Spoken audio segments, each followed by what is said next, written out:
The views expressed on the Nova Society are those of the panelists and guests and do not necessarily reflect the views or opinions of the Phoenix Research Institute or any institution which any panel member is associated. Reproduction or dissemination other than for the purpose of education or information without the express written permission of the Phoenix Research Institute or Nova Society Media is strictly prohibited. Welcome back to the Nova Society. I'm your host, Dr. Brooklyn Ann Weldon, and I'm here with my panel, Dr. Scott Gershwer and Dr. Mark Bount.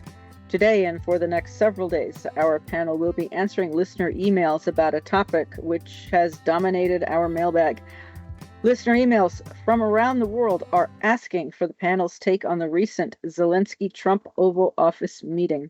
Our question comes from Rainer, who lives in Berlin, Germany, and Rainer asks, the treatment of the Ukrainian president by the American president and vice president was deplorable. It seems obvious to me that the world needs to look elsewhere for free world leadership. This was directly stated by Kaja Kallas of Estonia, the top diplomat for the EU. Does your panel agree? And if so, who might fill this role? What do you think Germany's role should be in this changing world? So I'm going to say, Mark, I'm going to take this because you have a good German friend over there who probably is going to be insulted by what I have to say.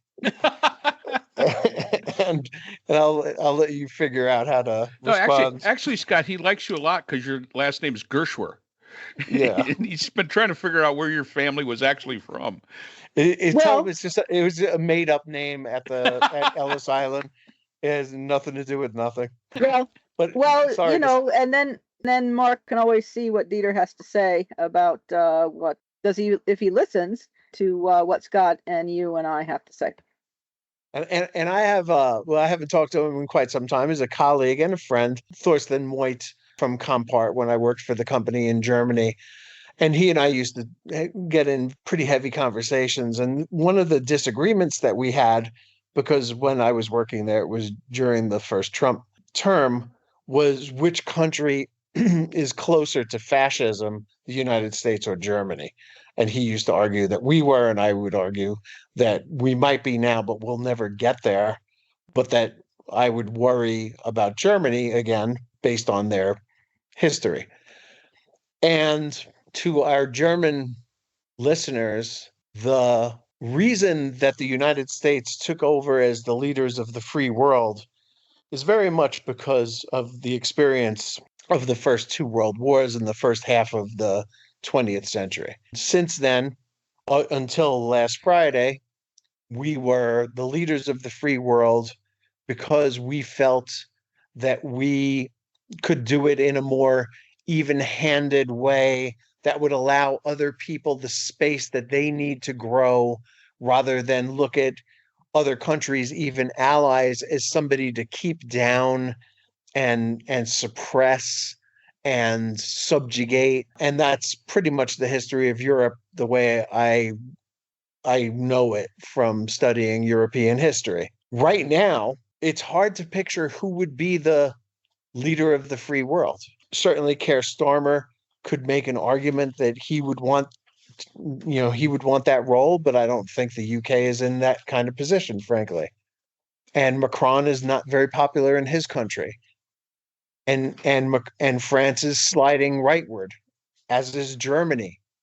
And I would not want to see nuclear rearmament in Europe based on the idea that they need a deterrence to Putin because they can no longer rely on the United States of America, and that they must develop nuclear weapons of their own at a time when Germany is moving rightward and AfD is gaining ground and a more conservative German government is more aligned with AfD. It's frankly a sobering thought, if not frightening, certainly sobering, that we would allow, a country that has the history that Germany has to become the most powerful country in the free world, given the history. And that's I thought long and hard about bringing this up, But finally, I mean, I have to say, this is not the time. The timing of this is just so bizarre on so many levels. Russia is defeated in this war. They can only hold on. They've been holding on, waiting for Trump, and they got Trump, and Trump is falling right into their hands at a time when he could say, I have so much leverage over Russia. How do I not use it? Which is a very Trumpy thing to say or think. But I certainly wouldn't want to see, us go back to the, eras of the past where mistakes were made in terms of who became more powerful militarily. I'll further note that China has relayed plans to build the world's largest aircraft carrier, which reminds me of the dreadnought period from 1906 to World War I, where all these European countries and even some here, I think the States had a couple, and some South American countries built dreadnoughts, these, which were huge battleships that were supposedly undefeatable in war. And the escalation of the dreadnoughts contributed to the hubris that led to World War I. So we're seeing that again in China right now, at a time when the United States is very, very much the most powerful country in the world. Russia has proven that it's not even what we thought it was. Again, it's snatching defeat from the jaws of victory, and I don't understand why we're doing it. But I would be really hesitant to say that that Germany should be the leader of the free world. Maybe Belgium, maybe somewhere in Holland, Liechtenstein, Luxembourg. I don't know, but not France, not Germany, certainly.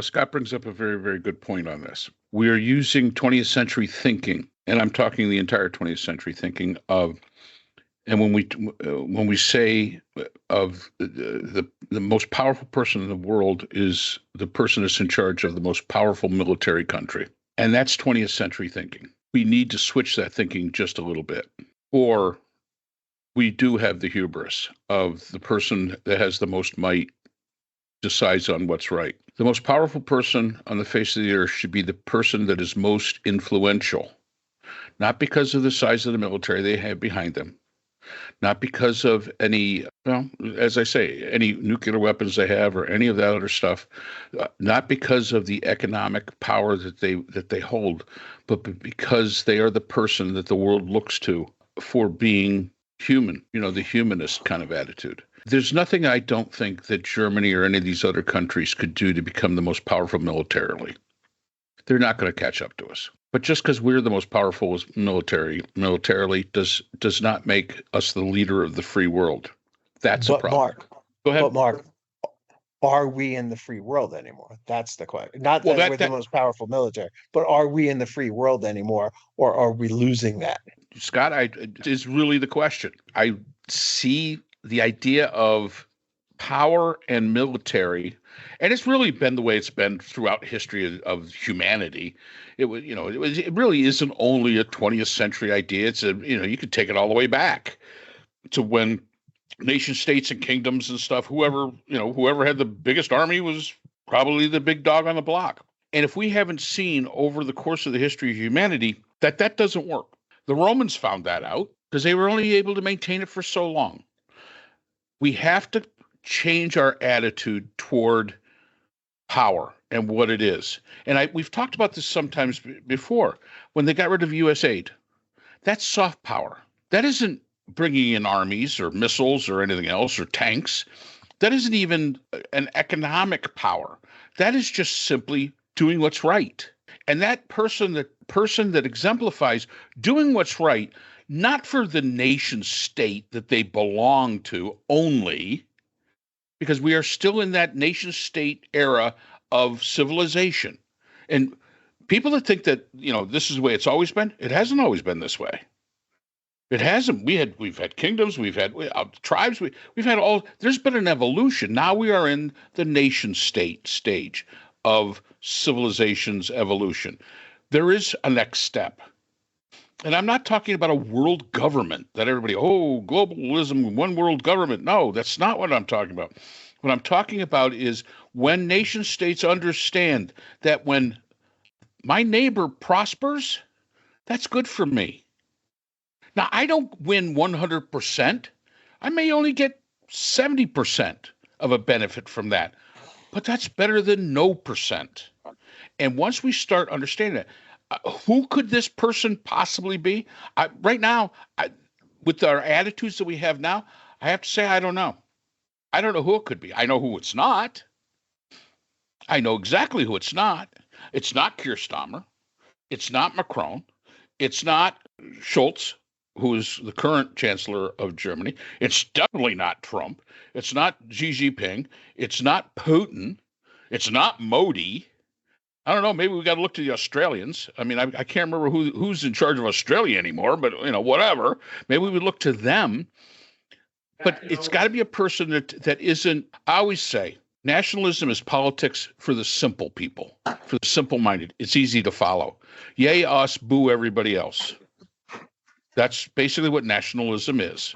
But we live in a world that is so much more complex than it was before because of our technology, because of our capabilities with militaries, because of all the things, the way that we interact with each other economically. It's way more complicated than ever it was, and we need to have a different mindset. And somebody, a colleague of ours, Alexandra Nisik, Dr. Alexandra Nisik, would always say I was a utopian nihilist. You believe in a utopia. Well, you know what? I don't think it's a utopia, but I do think that it's better than the system we have right now. So I'm sorry, I cannot answer who I think it should be. I agree with Scott. It would be kind of tough to let the Germans become the most powerful ones, because who knows what's going to happen. But I think what's happening now, and as Scott pointed out, the fact that people are moving farther to the right, farther toward nationalism, farther toward, those kind of ideologies, I think that's simply because we've had that post-World War II mentality as it relates to power. We have to define power a lot differently than we do today. First of all, if society is going to evolve, and if civilization is going to survive, we can't stay the way we're at now. That's all I got on that one. How about Zelensky himself? Or Claudia Scheinbaum or someone like that. Don't know enough about him. But, Don't know enough about him. Mm. We only know Zelensky as a wartime president. That's true. I mean, Zelensky's lucky to make it through every day. Really? No, that is true. Yeah, I don't know. I mean, I would have to agree. I have no idea, and I do question whether the United States is part of the free world anymore. And the fact that I have to question that suggests to me that the answer is no. It's a very good point about soft power and influence, respect and dignity, and the person to whom everyone looks for answer or guidance. And I don't know who would fill that role. I don't really see that there is any such person. Well, if they allow 3 terms, it could be Barack Obama. He'd be possibly. pretty good at it. Yeah, possibly. And by the way, I know you love my predictions, Mark. So here's one: if and when Ukraine holds elections again, Petro Poroshenko will defeat Zelensky in their rematch for president of Ukraine. Really? Yes, because Zelensky was the compromise candidate. Well, Zelensky yes, is a Russian-speaking Eastern Ukrainian closer to Russia, whereas Poroshenko was the fanatically Ukrainian, set up the church in Kyiv that no longer answered to Moscow. And that's a big deal over there with the Russian Orthodox or the now Ukrainian Orthodox Church. And I do believe that the people will want a rabidly Ukrainian president in their next election, and that will be Poroshenko. Okay, so real quick, to your point, Brooke, I don't think it's going to be a single person. I don't think you can say, my evangelical friends is, well, geez, just describe Jesus Christ. Well, yeah, but maybe. But it's going to be a group of people I don't think it's going to be a single person. And to Scott's point, so do you think they should have elections now? I don't know that they need to have them now. I believe that Poroshenko said that there's going to be hell or high water, whether this war is still going on or not, elections in October. Okay. You think that's going to happen? I'm not going that way. Well, you're going to make a prediction. Come on. I'll make a prediction when they hold an election, and they will hold an election because Zelensky's not a dictator. He'll have an election that Poroshenko, Zelensky beat Poroshenko last time because Poroshenko was too Ukrainian. Right. But now I don't believe if you're in Ukraine, you can be too Ukrainian. It's against the Ukrainian constitution to have an election during wartime. So anybody it's a bad idea. Zelensky's a dictator, they're not holding elections. No, their constitution says that they can't hold elections. So that's why they're not holding elections. They've deferred them until the war is over because some people live in Russian occupied areas and they cannot vote. So everyone has to be able to vote. So okay. Yep, it would be unconstitutional for them to hold an election at this time in Ukraine. So I do hope that we have answered the question. Rainer from Berlin, thank you for the question. And sorry. Thank you. Sorry, Rainer. Sorry, we went out on a tangent again, Rainer. Yeah, we always but do. Also, I don't want to bust his bubble because I think he's probably hoping that Germany would be the leader of the free world, and I can't abide by that. You know what? I of course I don't know because it was not indicated in the email, but I could say that my dear friend across the street would say no. Of course, then again, he thinks Trump is, the greatest thing since sliced bread. So, whatever. Yeah. So thank you to all our listeners, and thank you to everyone who is staying with us despite all our meandering, and maybe because of all our meandering. And we will see you again next time. Everybody, stay safe. The Nova Society is a production of Nova Society Media, a division of the Phoenix Research Institute. We'd like to thank our production partners, Buzzsprout, who hosts the Nova Society, Audacity, our editing partners, Apple iTunes, the largest source of podcasts and music on the internet, Spotify, the most popular platform for the Nova Society, and iHeartRadio, your source for all things music and podcasting. The Nova Society is available on all of these and other quality platforms listed in our description. We'd also like to thank all of our listeners. Without your support, the Nova Society would not be possible. If you have a question or a comment, we can be reached at nova.society.podcast@gmail.com. So for Dr. Brooklyn Ann Weldon, Dr. Priscilla Hobbs, Dr. Scott Gershwer, and all of us here at the Nova Society, I'm Dr. Mark Bound. Remember, the true power in society is knowledge. Thanks for listening, and we will see you again next time. Hi, everyone. This is JJ, the co-founder of Good Pods. If you haven't heard of it yet, Good Pods is like Goodreads or Instagram, but for podcasts. It's new, it's social, it's different, and it's growing really fast. There are more than 2 million podcasts, and we know that it is impossible to figure out what to listen to.